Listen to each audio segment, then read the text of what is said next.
Welcome again friends. हमने अभी तक वैदिक एज का एक पार्ट कंप्लीट किया है। इसके आगे हम पार्ट 2 में कुछ और पॉइंट्स देखेंगे। एक बार रिकैप ले लेते हैं, हमने पार्ट 1 में क्या क्या देखा है।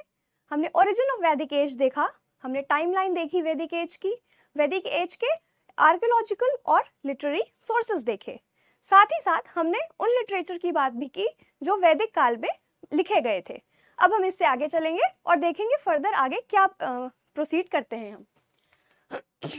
इस पार्ट का प्रीव्यू है।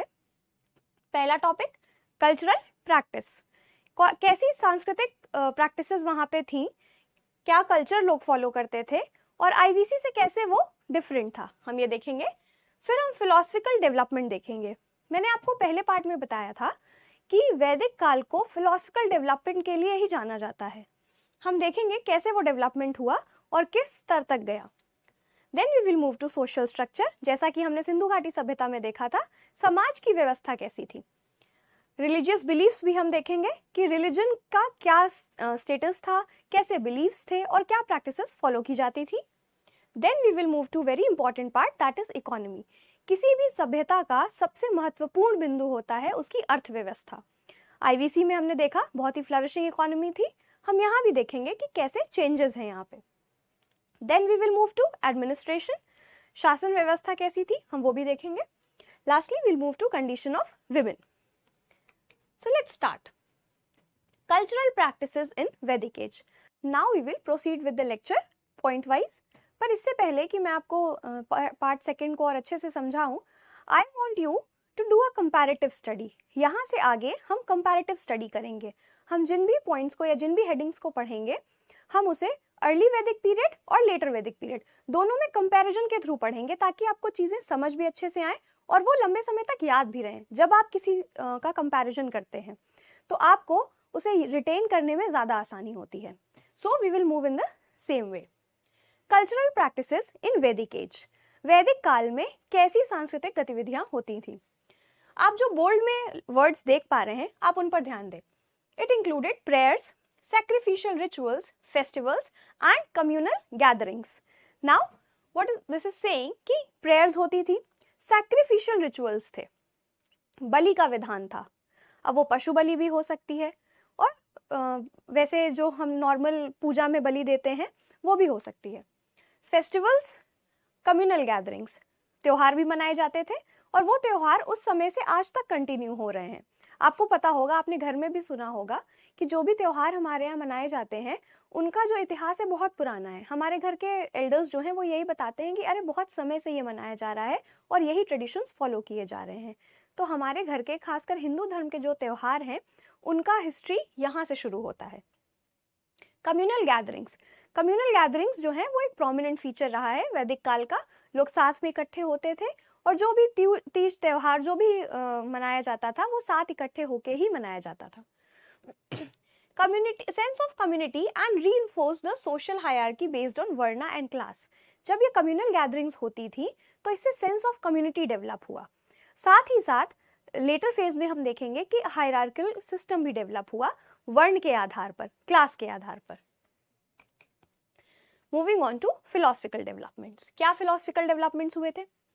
Later Vedic age witnessed philosophical schools like Sankhya and Vedanta.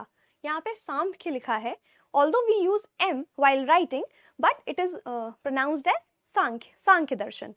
Philosophy का मतलब हिंदी में होता है दर्शन, उसका अनुवाद करेंगे तो उसे दर्शन कहते हैं। सांख्य दर्शन और वेदांत का यहाँ पे उदय हुआ था। अब जो फिलोसफी थी, जो फिलोसफिकल डेवलपमेंट्स हुए थे वो डील किन टॉपिक से करते थे। Reality, existence, nature of self, आत्मा क्या है, परमात्मा क्या है, हम कौन है, ब्रह्म क्या है, ये प्रकृति किस तरह चल रही है। ऐसे डीप टॉपिक्स से डील करने के लिए, ऐसे डीप टॉपिक्स को समझने के लिए फिलोसफिकल डेवलपमेंट्स हुए थे वैदिक काल में। अब यहीं आप थोड़ा सा पीछे जाएं, हमने सिंधु घाटी सभ्यता में ऐसा कुछ नहीं देखा है, ऐसा किसी फिलोसफिकल डेवलपमेंट का कोई जिक्र हम नहीं देखते हैं वहाँ पे, जबकि वैदिक काल आते आते हमने ये डेवलपमेंट देखना शुरू कर दिया है। Now there are 6 philosophical schools जो आप यहाँ देख पा रहे हैं। न्याय दर्शन वो क्या बताता है, लॉजिक और एनालिटिकल फिलॉसफी की बात हो रही है यहाँ पे। जो चीजें तर्क से समझी जा सकती हैं उसको न्याय दर्शन में रखा गया है। Vaisheshika few atomic building blocks and consciousness. Consciousness की बात हुई है, आपके अंतर मन की बात हुई है, अंतर आत्मा की बात हुई है। मीमांसा, critical interpretation of Vedas. Veda जो हमारे 4 लिखे गए थे उसका क्रिटिकल इंटरप्रिटेशन है। क्रिटिकल इंटरप्रिटेशन किसी भी चीज़ का उसके डेवलपमेंट को और बढ़ाता है, उसको और रिफाइन करता है। जैसे अगर आप खुद को एनालाइज करेंगे, सेल्फ एनालिसिस करेंगे खुद का, तो आप खुद कहीं ना कहीं कुछ क्रिटिकल भी होंगे, थोड़ा सेल्फ क्रिटिकल भी होंगे कि अच्छा मुझसे ये बेहतर हो सकता था, मैं ये चीज़ को और अच्छे से कर सकता था। उसी प्रकार से मीमांसा जो है उसने वेदों पे क्रिटिकल इंटरप्रिटेशन किया। उसने मीमांसा के जो फिलॉसफी है उसमें बताया गया कि वेदों में और क्या चीज़ें रिफाइन होनी चाहिए और क्या बेहतर होना चाहिए। Vedanta, it is essence of Vedas. Veda जो लिखे गए थे वो सबके पढ़ने के लिए सूटेबल नहीं थे। वेदों को पढ़ना कॉमन मैन के लिए मुश्किल था, इसलिए उसका एसेंस, उसमें जो कोर है, वो किस बारे में बात कर रहे हैं वेदा, और उनका जो जिस्ट होता है वो वेदांत फिलॉसफी बताता है हमें। सांख्य दर्शन, कॉन्शियसनेस एंड मैटर, आपकी अंतरात्मा भी और बाहरी जो वस्तु जो हैं उससे रिलेटेड होके ये फिलॉसफी दी गई थी। बाहर का जो मटेरियलिस्टिक वर्ल्ड है और आपकी जो अंतर मन की आवाज है, इन दोनों को जोड़ के जो दर्शन निकला वो था सांख्य दर्शन। योग, जैसा कि हमें पता ही है, योग दर्शन, मेडिटेशन, कंटेम्पलेशन, मेडिटेशन की बात हुई है, ध्यान की बात हुई है, ध्यान के थ्रू ब्रह्म से, परमात्मा से, अपनी आत्मा से जुड़ने की बात की गई है। Now we will move to social structure. सामाजिक ढांचा कैसा था वैदिक काल में और वो सिंधु घाटी सभ्यता से कैसे अलग था, चलिए देखते हैं। सोसाइटी ड्यूरिंग वैदिक एज हैड 4 वर्णास। 4 वर्णों में बांटी गई थी सोसाइटी को, समाज को 4 वर्णों में बांटा गया था वैदिक काल में। अब आप जरा सिंधु घाटी सभ्यता से रिलेट करें, वहां पे ऐसा कोई क्लासिफिकेशन हमें नहीं दिखता है, कोई वर्ण व्यवस्था नहीं है, कोई जातिवाद नहीं है, पर वैदिक काल आते आते ये वर्ण व्यवस्था आ गई थी। और वो 4 वर्ण क्या थे? Brahmins, Kshatriyas, Vysya and Shudras. Brahmins, Kshatriyas, Vysya and Shudras, ये 4 वर्ण थे जिनमें वैदिक काल के समाज को बांटा गया था। यहाँ ध्यान देने वाली बात यह है कि जो हमारा अर्ली वैदिक पीरियड था, यानी कि पूर्व वैदिक काल, वहां पे ये वर्ण व्यवस्था जन्म से नहीं थी कि अगर आप ब्राह्मण के घर पैदा हुए हैं तो आप ही ब्राह्मण होंगे। वहां पे वर्ण व्यवस्था प्रोफेशन के बेसिस पे थी, कौन कितना काबिल है, किसमें कौन सी स्किल है, उसी के आधार पर उसका वर्ण डिसाइड होता था। अगर मैं पूजा पाठ करने के काबिल हूँ, अगर मेरी पूजा पाठ करने की स्किल्स बहुत अच्छी हैं, तो मेरा वर्ण ब्राह्मण डिसाइड होगा। वहीं अगर मेरी फाइटिंग स्किल्स अच्छी है, अगर मेरी वो आर्म्ड फोर्सेस वाली स्किल्स अच्छी है, अगर मुझे युद्ध में लड़ना अच्छे से आता है, तो शायद मेरा वर्ण क्षत्रिय डिसाइड हो। अगर मेरी ट्रेडिंग स्किल्स बहुत अच्छी हैं, अगर व्यापार मुझे बहुत अच्छे से आता है, तो मेरा वर्ण वैश्य डिसाइड होगा। तो कहने का मतलब कि अर्ली वैदिक पीरियड में जो भी वर्ण डिसाइड होता था वो स्किल बेस्ड होता था। आई होप आपको ये कॉन्सेप्ट समझ आया है। अब हम ये देखते हैं कि वर्ण व्यवस्था का सबसे पहले मेंशन कहाँ पे किया गया था। वर्ण व्यवस्था का सबसे पहला जिक्र हम देखते हैं ऋग्वेद में पुरुष सूक्त हाइम में। पुरुष सूक्त हाइम के 10th मंडल के पुरुष सूक्त हाइम में हम ऋग्वेद में देखते हैं कि वर्ण व्यवस्था का सबसे पहले मेंशन किया गया था। हाउएवर लेटर वैदिक एज आते आते ये हायरार्कल सिस्टम जो था, ये वर्ण व्यवस्था जन्म सिद्ध हो गई कि जन्म से आप जिस परिवार में पैदा हो रहे हैं, जिस वर्ण के परिवार में पैदा हो रहे हैं, आपका वर्ण भी वही होगा। पर ये कब हुआ है? उत्तर वैदिक काल में, यानी लेटर वैदिक पीरियड में। आप ये पिरामिड देख सकते हैं। ब्राह्मण्स वो द टॉप ऑफ वर्ण क्लास, दे वर प्रीस्ट। क्षत्रियास ये आपके वॉरफेयर वाली क्लास थी, वॉरियर क्लास थी। किंग्स, रूलर्स, वॉरियर्स, ये सब आते थे क्षत्रिय में। वैश्य जो थे वो मर्चेंट्स थे, क्राफ्ट्समैन थे, land owners, skilled workers, basically traders. Shudras जो थे वो फार्म वर्कर्स, अनस्किल्ड लेबर्स और सर्वेंट्स थे। Now we will move to religious beliefs of Vedic age. वैदिक काल का जो रिलीजियस ढांचा था, जो धार्मिक ढांचा था, वो पॉलीथिस्टिक था। पॉलीथिस्टिक क्या होता है? Means worship of multiple gods. Mono means one और सिंगल, पॉली मीन्स मल्टीपल और मेनी। तो वैदिक काल में हम देखते हैं बहुत सारे देवी देवताओं की पूजा शुरू होती है। यहाँ पे आप कुछ पिक्चर्स देख सकते हैं, ये दर्शाते हैं कि ये वो देवी देवता थे, ये देवता वो थे जिनकी पूजा की जाती थी वैदिक काल में, and it was a polytheistic belief system. कौन से प्रोमिनेंट डिटीज थे? Agni, Indra, Mitra, Nasatya and Varuna. Now please take a pause for 2 seconds और याद करने की कोशिश करिए कि हमने इन नामों को पहले कहाँ सुना है या मैंने आपको पहले कहाँ पढ़ाया है। ये हमने पार्ट 1 में देखा था। बोगस गोई इंस्क्रिप्शन में इन देवताओं का नाम मेंशन है। हम सबसे पहले इन गॉड्स का नेम कहाँ देखते हैं? बोगस गोई इंस्क्रिप्शन में। आप अगर ऐसे कोरिलेट करके चीज़ों को पढ़ेंगे और रिकॉल करने की कोशिश करेंगे time to time, it will be very easy for you to retain the information. Indra was the main deity in early Vedic period. Indra जो थे वो पूर्व वैदिक काल के बहुत इंपॉर्टेंट देवता थे। इंद्र को वॉर का देवता भी कहा जाता है, युद्ध का देवता भी कहा जाता है। लेटर वैदिक पीरियड आते आते प्रजापति जो थे, जिन्हें हम ब्रह्मा के नाम से भी जानते हैं, वो बन गए आपके प्रोमिनेंट गॉड। अब हम पढ़ेंगे इकोनॉमी इन वैदिक एज। आप देखिए मैंने ये टेबल लगाया है आपके लिए, जिसमें हम कंपैरेटिव स्टडी करेंगे कि वैदिक काल की अर्थव्यवस्था पूर्व वैदिक काल में कैसी थी और उत्तर वैदिक काल में कैसी थी। राजा और राज्य की शक्ति को बढ़ाने के लिए उत्तर वैदिक काल में बहुत सारे अनुष्ठान और रीति रिवाज किए जाने लगे थे। Now I tell you about samiti और सभा, जिनका भी हमने जिक्र देखा है। मैं बताऊंगी आपको कि समिति और सभा थे क्या एक्चुअली। समिति और सभा को ट्विन डॉटर्स ऑफ प्रजापति भी कहते हैं, यानी कि प्रजापति की जुड़वा बेटियों के नाम से भी जानते हैं। ये बेसिकली 2 काउंसिल्स थी। अब ये काउंसिल्स किस प्रकार की थी आप ये देखिए। समिति जो थी it dealt with policy decisions and political business. जो भी राजनीतिक मुद्दे होते थे उनको डिस्कस करने के लिए समिति का गठन किया गया था। यहाँ पे हर तरह राज्य से जुड़े हुए सारे मुद्दों को डिस्कस किया जाता था। सारे निर्णय जो राज्य से जुड़े हुए थे वो लिए जाते थे। ये it points out the grievances of people to the king. जो भी कॉमन मैन की, जो भी प्रजा की समस्याएं होती थी, उनको बताया जाता था राजा को इस समिति के द्वारा। समिति जो था वो एक तरह का लिंक था कॉमन मैन और किंग के बीच में।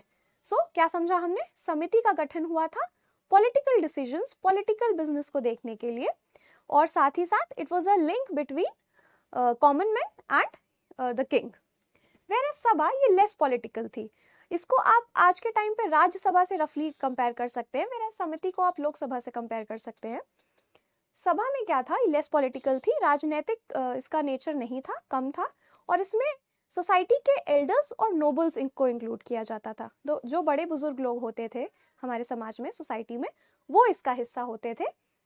And the members were all friendly and they belong to king side. वो राजा के खास होते थे और एक बहुत ही मित्रतापूर्ण एक माहौल होता था सभा में। कोई ऐसा राजनीतिक मुद्दा वहां नहीं उठाया जाता था। It was just a council for discussion on various topics. Women who attended were called Sabhavati. Now here we can see सभा में विमेन को आने की अनुमति थी। सभा में विमेन जो थे they can also participate, whereas समिति में हम ऐसा कुछ नहीं देखते हैं। और लेटर वैदिक एज आते आते इन दोनों का ही इंपॉर्टेंस कम होने लगता है and after a point of time they were dismissed. Now our last topic is position of women और condition of women in Vedic age. यहाँ भी हम कंपैरेटिव स्टडी करेंगे। अर्ली वैदिक या ऋग वैदिक काल में विमेन का पोजीशन कैसा था? They were treated equally with men. Men के एट पार पोजीशन था उनका, एकदम पुरुषों के समान पोजीशन था महिलाओं का पूर्व वैदिक काल में, अर्ली वैदिक पीरियड में। Whereas later Vedic में status of women reduced. They took part in all social and religious functions. जैसा कि हमने देखा वो सभा की भी मेंबर्स हुआ करती थी विमेन, और जो विमेन सभा की मेंबर्स होती थी उन्हें सभावती कहते थे। हर तरह के कम्युनल गैदरिंग्स, सोशल फेस्टिवल्स, सब में वो पार्टिसिपेट किया करती थी। लेटर वैदिक आते आते ये चीज थी तो, बट धीरे थोड़ा थोड़ा रेस्ट्रिक्शन कहीं ना कहीं आने लगा था। They were given education and few women received education in later Vedic age. Early वैदिक काल में महिलाओं का जो शिक्षा प्रणाली था, महिलाओं को शिक्षा देने की जो विधि थी, वो बिल्कुल पुरुषों के शिक्षा देने की विधि के समान थी। सारी महिलाओं को शिक्षा का अधिकार था, सभी पढ़ाई करते थे, वेदों का पाठ करते थे, और सारी रिचुअल्स और गैदरिंग्स में पार्टिसिपेट भी करते थे। बट लेटर वैदिक एज में आते आते बहुत कम ऐसी महिलाएं रह गई थी जिन्होंने शिक्षा ग्रहण की थी या वेदों का पाठ किया था। अर्ली वैदिक में they had freedom to choose their husband. हमारे पूर्व वैदिक काल में उनको स्वयंवर का अधिकार था, वो अपने मन से अपने हस्बैंड को चूज कर सकती थी। लेटर वैदिक में विडोज ये चीज़ जो है वो कम हो गई थी। Widows weren't allowed to remarry. Later Vedic age का एक बहुत प्रोमिनेंट फीचर ये आया था कि जो विधवा महिलाएं होती थी, जिनके पति की मृत्यु हो गई होती थी, उन्हें दोबारा शादी करने की अनुमति नहीं दी गई थी। कब? उत्तर वैदिक काल में। Monogamy was usually practiced, but polygamy was also prevalent. Monogamy का मतलब होता है एक पत्नी या एक पत्नी का होना, एक पति का होना। वैसे ही पॉलीगेमी प्रेवलेंट तो थी, बट मोनोगेमी जो था वो यूजुअली प्रैक्टिस किया जाता था कि एक पुरुष जो है एक ही महिला से शादी करता था। वेयर एज लेटर वैदिक आते आते पॉलीगेमी वॉज प्रेवलेंट, एक पुरुष की कई पत्नियां होती थी, ये पॉलीगेमी सिस्टम होता है, और ये बहुत ही विस्तृत तरीके से देखने को मिलता है लेटर वैदिक एज में, specially in higher section of society. जो उच्च वर्ग होता था समाज का, उसमें पॉलीगेमी, बहुविवाह की प्रथा आपको देखने को मिलती है उत्तर वैदिक काल में। वेरस पूर्व जो हमारा वैदिक काल था, अर्ली वैदिक पीरियड जो था, वहां पे मोनोगेमी आपको ज्यादा प्रेवलेंट मिलेगी। चाइल्ड मैरिज, सती, पर्दा, ये सब एग्जिस्ट नहीं करते थे। इस तरह के सोशल इविल्स जो थे वो आपको पूर्व वैदिक काल में देखने को नहीं मिलेंगे। चाइल्ड मैरिज हो गई, सती प्रथा या पर्दा system, they didn't exist in early Vedic period. जबकि लेटर वैदिक फेज आते आते हम कहीं कहीं ये चीजें देखने लगते हैं। जहां पे रेस्ट्रिक्शन ऑफ वुमेन स्टार्ट हो जाता है, आपको सोशल इविल्स भी वहीं से स्टार्ट होते हुए दिख जाएंगे। यही कोर्स ऑफ एक्शन होता है किसी भी सिविलाइजेशन के डिक्लाइन का, where women were started to be restricted, जहाँ पे उनके अधिकारों को हनन किया जाने लगता है, अधिकारों का, जहाँ पर उन पर बंदिशें लगाई जाने लगती हैं, वहीं पे सोशल इविल्स का इमर्जेंस भी हम देख पाते हैं। So, till here we have studied about वैदिक एज। हमने वैदिक काल को बहुत डिटेल में और बहुत अच्छे से पढ़ा है। इसके नोट्स आपको मिलेंगे क्लास कंप्लीट होने के बाद। प्लीज गो थ्रू देम, अपनी नॉलेज को और रिफाइन करिए, लेक्चर को एक दो बार और रिवाइज करिए, एंड आई एम श्योर आपके कॉन्सेप्ट्स क्लियर हो जाएंगे। If you have any queries, please drop it in query box, and we'll meet very soon. Jai Hind, thank you.